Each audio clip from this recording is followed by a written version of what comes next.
ఢిల్లీ మద్యం కుంభకోణం కేసులో బెయిల్ కోరుతూ బీఆర్ఎస్ ఎమ్మెల్సీ కల్వకుంట్ల కవిత దాఖలు చేసిన పిటిషన్పై సుప్రీంకోర్టు నేడు విచారణ చేపట్టింది.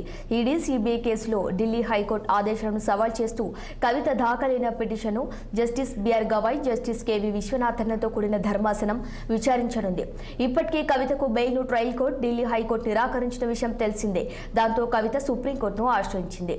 కేసులో నిందితులుగా ఉన్న 50 మందిలో ఆమె ఒకరి మహిళ కావటం, తల్లిగా బిడ్డ బాగోగులు చూడాల్సి ఉండటంతో బెయిల్ మంజూరు చేయాలంటూ కవిత చేసిన వాదనలను హైకోర్టు న్యాయమూర్తి పరిగణలోకి తీసుకోలేదు.